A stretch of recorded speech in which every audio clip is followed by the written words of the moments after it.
Hello, hello, hello, Facebook family. Facebook Live, Elevate, April 26th. Psychic ownership. Psychic ownership.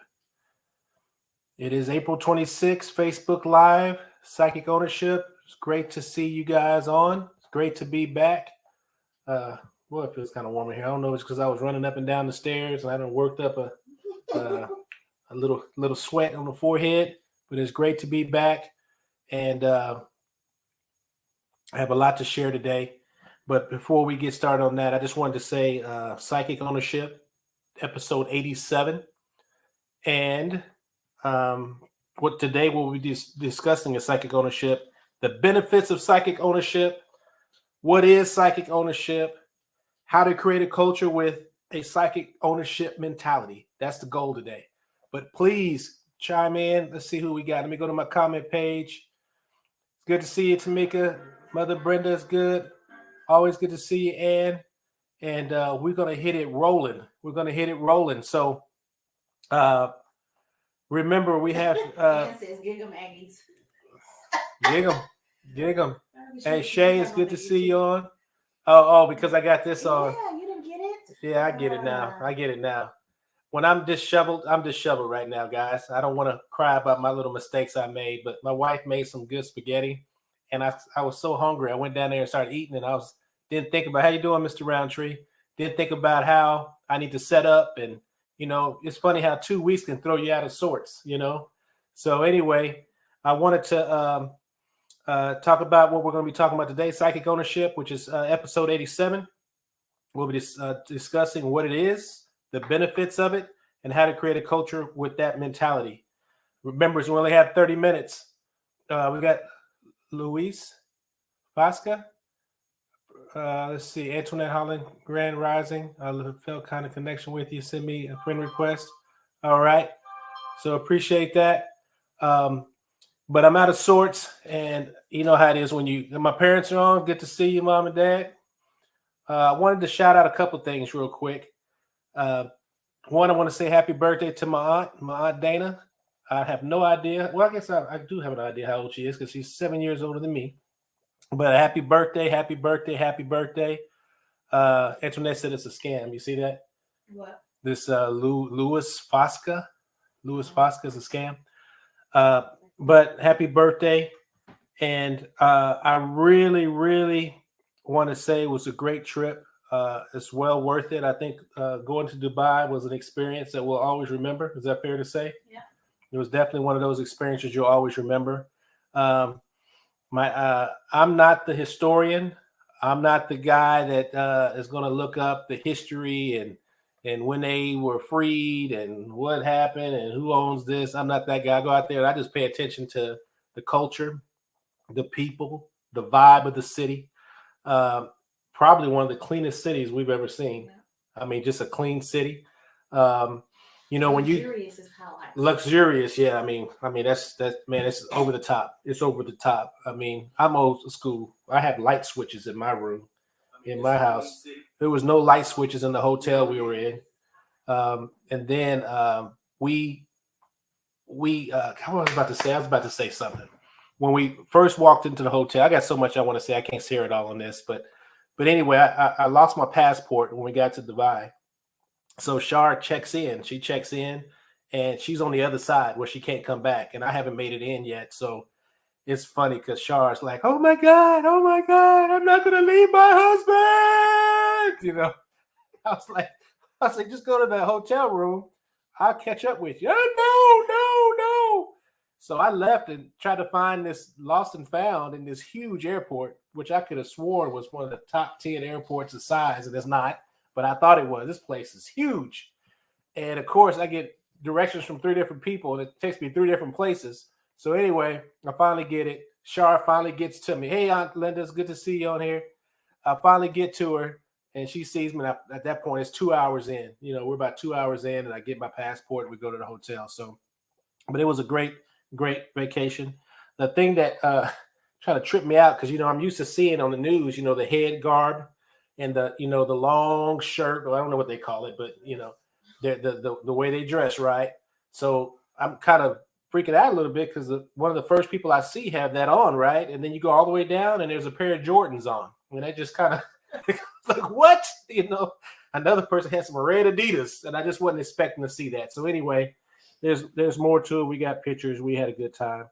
Some of you guys that are connected to us on Facebook, Shar the picture taker. So she posted a lot of stuff on Facebook. So, but it was really, really a great experience. I also wanted to shout out Happy Admin Professionals Day. All those admin people out there, and admin is a large part of what I do, but I wanted to say Happy Admin's Professional Day. I don't remember this last year. Did we even celebrate this? There's a holiday for everything. Yeah. Happy Mustache Day with a goatee. Yeah. So anyway, but I thought that was a good holiday. Another thing, and my slides are gone, y'all. This is what I'm so upset about because anyway, I don't want to go into the details of it, but I had slides to show you, and they were all colorful. They were beautiful, and they were very, very appropriate to what I'm talking about right now. But Jalen Hurts, you guys know I'm a football guy. Jalen Hurts, quarterback of the Philadelphia Eagles that went to the Super Bowl. He just got a new contract, and whenever somebody gets a contract like that, it definitely stops me and makes me do a little reading. And he is the highest paid quarterback right now. But the thing that's fascinating to me is that he has an all-women management team. Marketing, his main agent. It was the first time, actually, he has, 3 black women and 2 white women on his management team. And it's been the first time that a black woman, represented a Super Bowl player. So it's just an incredible story. A quarterback. I had all the stats for you, how much he's making, but to have an all women's management team, I thought that got it done. It got it done for him. I thought it was phenomenal. It's just something to appreciate. So definitely shout out to my Aunt Dana for her birthday. Shout out to Happy Admin Professionals Day, and shout out to Jalen Hurts, who has generational money doing the thing that he loves to do. So that's awesome. And if you guys ever, that could be a Facebook Live, just chronicling the events and history of what Jalen Hurts went through. Those of you that follow football, I'm sure Ann's aware of it. But those of you that follow football, he has an amazing story. And to end up where he's at right now is awesome. So let me excel. So anyway, what is psychic ownership? It's 7:09. I wasn't planning on getting all that done that quick. And but what is psychic ownership? Psychic ownership is a powerful concept. And I believe in this wholeheartedly. I've been doing it for years. I would attribute a lot of my success when it comes to moving teams to this mentality. You're going to hear a lot of the same concepts we talked about in the past with a little bit of a twist. Ann said, travel's the best education. Hey, Karen. I'm getting hearing about that orange shirt. I'm about to wear this more often. UT. So anyway, I got these Aggies on here getting me fired up. So anyway, psychic ownership. It is a culture where employees. This is more of a business owner Facebook Live. If you're a business leader or a business owner, you'll probably appreciate this more. But like we've said before, all these concepts are winning concepts, whether you're dealing with a family, a business, a nonprofit, whatever it is. So this right here, just keep that in mind. If you're not running the business, please pick out of it what would be appropriate or what would benefit you, because there's a lot in here. But it's a culture where employees feel like owners, they act like owners, and they think like owners, even though they don't have equity. That is what psychic ownership is all about. So I'll say that again. What is psychic ownership? It is a culture where employees feel like owners, they act like owners, and they think like owners, even though they do not have equity. And when you think about that, it's awesome. It's awesome.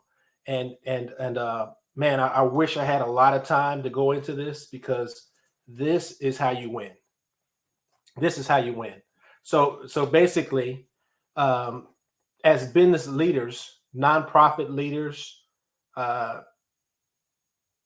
leaders in our home, we're always searching for people that get it. I mean, that's just what we do. Shar just hired a lady to help her, and this lady gets it. Is that fair? Yes, yes.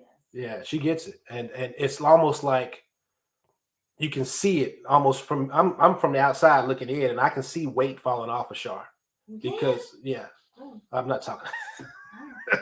I'm talking about, you know what I'm talking about, the weight of running a business. I can see it falling off of her because she has this lady that comes in and is taking responsibility. She's taking ownership, and it's a powerful thing to see. And this lady whose name is Rose just has a great level of energy. And we used to call it. I don't know if you guys remember, but we had Facebook Lives in the past where we talk about the 4 E's. There's 4 E's. Energy. Do you have energy? Do you energize people? Do you execute processes? Do you have edge? She has all of those. She has all. Am I right? She has all of those. It's not even comparable. And she has another good person that works for her, right?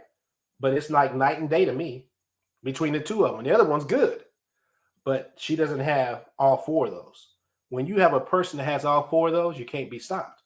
So, you know, as business leaders and business owners and people that are trying to make things happen, whether you're a pastor of a church or a leader of a ministry or running a nonprofit or whatever it is, we're always seeking people like that. And I remember a story of a gentleman that was working for Discount Tire, and I think I shared this with y'all. Did I share this with you? But it was working for Discount Tire, and he went into the restroom, washed his hands. There was no paper towel in there. So he walks out of the bathroom. The manager's right at the front desk. He goes into the supply room, gets a roll of paper towels. He comes back in. He hooks the paper towels up, and he comes back out, and the manager stopped him. He said, "Hey, who told you to do that?" And he says, "Nobody." He says, "In my house, when we see stuff that's not there that needs to be filled up, we just stock it up. So I figured the same here." And they put him in the management program. He says, "We're putting you in the management program." That's how hungry we are as leaders. We're looking for people like that. All he did was fill up the paper towel roll, but it pointed to a mentality. He owned it. He had that psychic ownership. So another story, a friend of mine was in a Harbor Freight. Harbor Freight is a place to pick up tools. The line was long. The person checking out was struggling. There was computer problems. The guy was apologetic. He was talking to people. He was saying, "Hey, I'll be right with you." He was really running that line with all the problems. Meanwhile, behind the line was a manager who was just kind of standing around, stocking and fixing end caps and stuff like that. So, you know, nobody saw the lady until there was you know how sometimes you got to get an override where you have to say, "Okay, the computer's stuck. I need you to get me unstuck." So basically, when they got the override, then the people see this lady come up and beep, do the override, and then she goes back. And everybody's looking like, "Man, why ain't this lady helping?" But this guy kept his composure. He helped everybody out. He had a great attitude. He didn't point fingers. Psychic ownership. My friend, who's also a business leader, gave that guy a card and said, "Hey, I want to put you in our management program because you're a better manager than this person will ever be." I wouldn't say it like that, but that's what he said. So there's just a couple of examples of that mentality that you see. But psychic ownership is a culture where employees feel like owners, act like owners, and think like owners, even though they don't have equity. So another situation I can think of is when I was running a store. It was a different business, and we're looking for people all the time. And I go in this convenience store, and this guy is working his butt off. And I was like, "Oh man, this guy, this guy is working his butt off. He doesn't seem like he has to be supervised." I said, "Hey man, who's in here with you?" He said, "All by myself." He said, "I'm just trying to get my stuff done. I got a list, and I want to make sure that the place looks the way it's supposed to look, and I'm trying to make sure everybody's taken care of." I said, "Oh man." I handed that guy a business card. I said, "Hey, why don't you come work with me?" And we got him to work with us. But that type of mentality you cannot lose. So what I always tell my leaders, I tell them all the time, look for the 4 E's, right? But there's also that phrase called psychic ownership. So, but the real problem, and I'll say this, and I'll probably say this till I die because I really believe this, is that the real problem that leaders have and the reason why they struggle accomplishing their goals is this.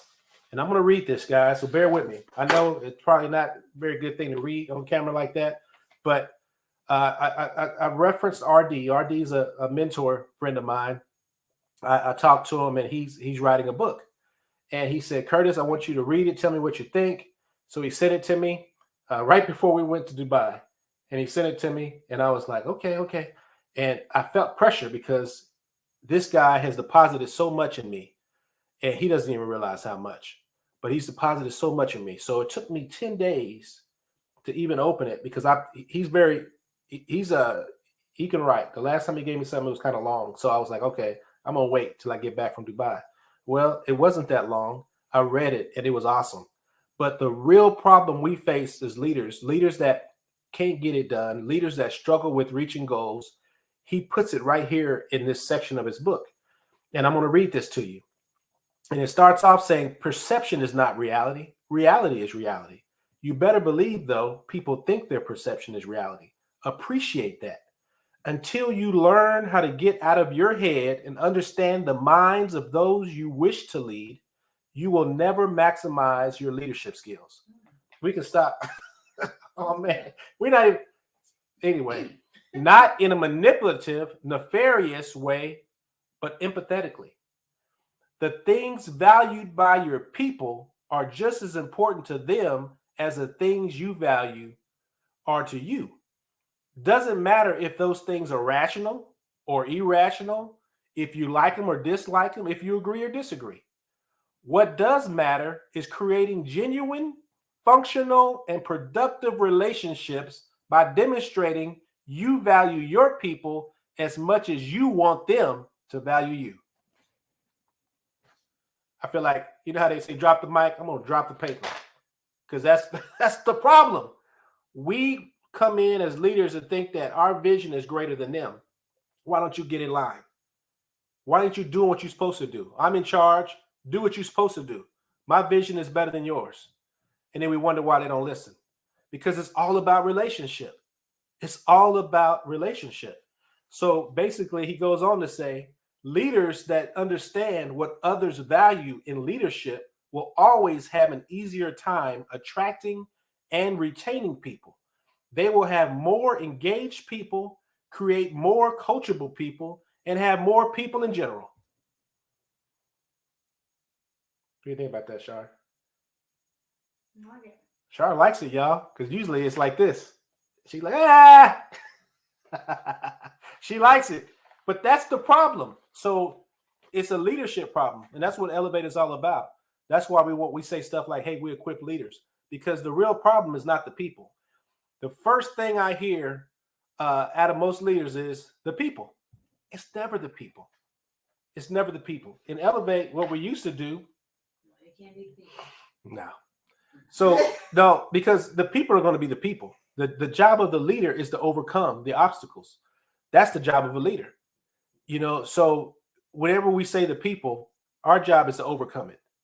So that's what I mean by it's never the people, right? Our job is to figure out a way to overcome it. Our job as a leader, and we talk about it all the time, is to shape perspectives and to give hope. That's it. And he says a lot of good stuff in here. He says a lot of good stuff in here. And it's just the beginning of the book. And I can't wait till he gets it. I'm going to buy 15 to 20 copies. And I mean that. When he finishes it, I'm going to buy 15 to 20 copies and give them away. So anyway, that's the real problem when it comes to leadership. Now, how does this tie in to the Elevate Company? So basically, we have this is where my slides would have helped because I don't have my slides. But we have this thing called premises behind the program. So when we're working with people, we want them to understand in the first session what this program is all about. So chime in, say something to me, guys. I feel like I've been talking too long, so I'm kind of hyped up. I've been gone 2 weeks. I'm kind of hyped up. Please like and share your video. Please like and share your video. And if you're getting anything out of this, and I know we have a bunch of people on this call, and everybody in here is not running a business, but I know Mr. Roundtree runs a business. I know several people on here have experience. I know my dad's a pastor. I know that did I see Aunt Stephanie on? Okay, I'm about to say she runs a nonprofit, but this will really benefit you, and hopefully the people that watch it down the road. I know my Linda was in charge; she was in a leadership position. Anne runs the business. She has Who? her. And she Ann has a business too. Yeah, so hopefully we get something out of this. But if you're getting anything out of it, please put a 1 down. That way, I just don't keep going off because I feel like I've been going off for like 15 minutes already. But please let me know. Mother Brenda said this is good stuff. That's my mother-in-law, y'all. She's always gonna be nice to me. Tamika said 1. She's nice to me most of the time. Shay, she'll tell the truth for sure. So thank you, Shay. Uh, thank you. So basically, uh, there's a premise called progress is the mode of man, and there's about 5 of them, and I don't have my slides, so I apologize. And he has a whole bunch of ones. I appreciate it. There's like 5 of them, and the thing about the story is that I upgraded my software package to this website that we use, and it killed my header. You know, the music, the cloud, elevate, and all that. It killed all of it on the upgrade, and then it killed all my slides. So all my slides are on my computer downstairs. So then here we are. I'm eating spaghetti, thinking everything's ready to go, and I find out it's not. So, but one of the things we have on this premises behind the program is progress is the mode of man, and the takeaway is that if you're not progressing, you're going against human nature. Progress is the mode of man. If you're not progressing, it's something you're doing wrong that is stopping you, right? Or you can say it like this: anything healthy will grow, right? Another concept: the human will is not a free entity. This is one of the premises behind the program. Thank you, Mr. Roundtree. This is one of the premises behind the program. It says, but the human will is not a free entity. It is bound to a person's understanding. So if you want to get, because I always tell people, is it a will problem or is it a knowledge problem? There's one or the other, right? Either the person don't know what to do and they're not doing it, or they do know what to do and they still not doing it. Well, when it's that second one, it's the will, right? So the will is not a free entity. It is connected to a person's understanding. So our job as leaders is to affect that will. We got to find creative ways, whether it be accountability, whether it be raises, whether it be a meeting one-on-one, whatever the case may be, a meeting with a few leaders, whatever the case may be. But our job is to affect that will. So at the end of the day, this psychic ownership is all about affecting that will. So let's get to the other side here. Let's get to the other side. What are the benefits? Because we got 6 minutes. How are we doing, Shar? I feel like turning the camera. Shar changed her hairdo, you guys. Shar changed her hairdo. I call this her Sasha Fierce. This is her Sasha Fierce. She got it shaved all around the side, and she has it like looped over. This is like she got a new hairdo. So anyway, she rolled her eyes. But this is her Sasha Fierce hairdo.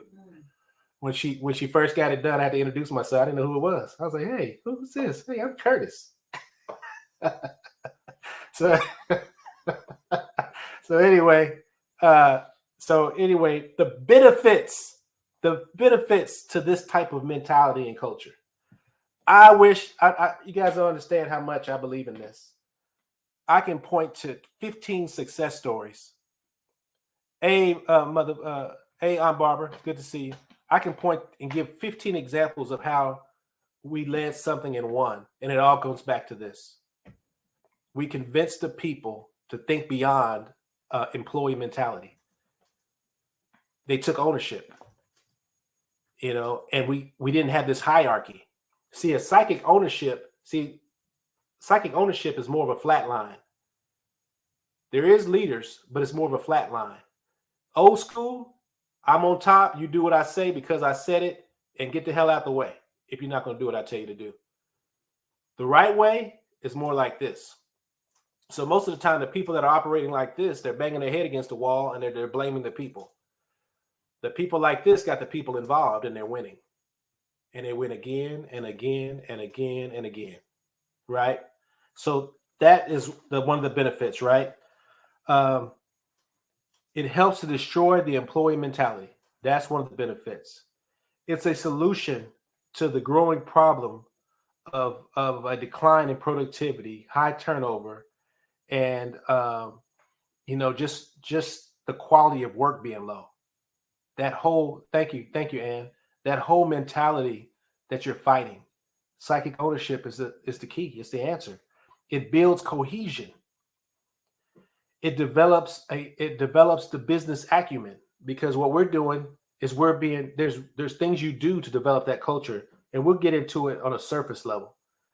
Um, but there's things we do to build that culture. And another thing it does is this is when I wish I had the slides because I'm having a hard time reading my handwriting. Oh yeah, this is what it does.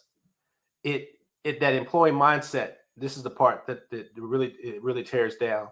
But the people that are always having to be told what to do, the people that don't have any initiative, the people that are not taking responsibility, the people that make excuses and they blame others for their failures. It just kills that, because you get more people involved. And then I'm not the one pointing it out. The person next to me say, hey, that person over there, come on, man. And that culture, that's when you know that culture is built. If you're having to say everything, you did not build a culture. If you're the one holding everybody accountable, you did not build a culture. That's too. Right. So how do we create that culture? 7:28. And like I said, this is only 30 minutes, guys. So I won't go into depth, but you guys know, if you think this is worth it, share it with somebody or take advantage of some of the offerings we have. We have offerings where we dive into this stuff. This is the kind of stuff we do when we go into companies. We teach these kind of things. So how do we create this culture? And it's really a culture of shared ownership. And it's really three elements at its core: transparency, autonomy, and consensus. Those are like the three elements that are involved. So, me and my wife, we talk about this, and she's going to probably disagree, but it's okay to be transparent. What does it really hurt you? I agree with that. I am ultra transparent. I've showed people I work with check stub. I'm like, listen, there's a lot of opportunity here. Let me show you. I'm not just talking here. I pull up my check stub and say, hey, this is what can be happening. I have other people. We just open. We're open. What for? What are they going to do? What are they going to do? Why are we trying to keep it a secret while we drive a $70,000 car? they go, it just doesn't, you know what I'm saying? I'm trying to be as transparent. I tell them stories of things that happened to me and bad decisions I made. I'm not trying to uplift this image. I'm very transparent. Autonomy, meaning that we're trying to make sure that people can be independent to make decisions, right? They're independent and they're able to make decisions where they don't feel like they have that hierarchy. The last thing is consensus. When there's group decisions being made, they're actually group decisions. This is what I'm thinking, guys. Tell me if I'm wrong. I can't tell you how many times I've been wrong. Or I can't tell you how many times somebody came up with a better idea. They're like, why don't we try this, Curtis? I'm like, oh man, we've done that before. I don't even know why I didn't think of it. Right? So just that consensus. But those three elements have to be surrounded or have to have a foundation of education, high accountability, and high productivity. So when you create a culture where people are working hard, where people are held accountable, and you're always educating, then you can have transparency to a high degree. Then you can have autonomy. Then you can have consensus. Other words, you're letting people that don't know what they're talking about, make decisions. So it's important that that foundation is one of education, accountability, and high productivity. Why wouldn't you trust somebody that's one of your high producers, right? So it's 7:31. I know I went over. Happy birthday to Aunt Dana. Shout out to Dubai. Shout out to Jalen Hurts. He needs to come out with a book while his name is hot. He needs to come out with a book and use that management team. So thank you guys for coming home. Thank you guys for coming on. And Mother Brenda, appreciate you. Transparency gains trust. And thank you. Another great program. I wanted to say, I can't remember what next week's topic is. I know we got it already slated and it's already scheduled. The one after that, I'm really excited about because it's called, and I didn't want to offend anybody, but this is what I was going to call it. I was going to say it's called "Don't Sweat the Small Stuff," and then I said ... bullshit, you know. But I was going to put a little star in there instead of the I, because you need to sweat the small stuff. So that's going to be the third one from today. So anyway, thank you guys. Have a great day. You guys enjoy this season. Great weather here in Texas and Houston, and terrible traffic. Have a great one. Be intentional, focus on growth, and elevate now.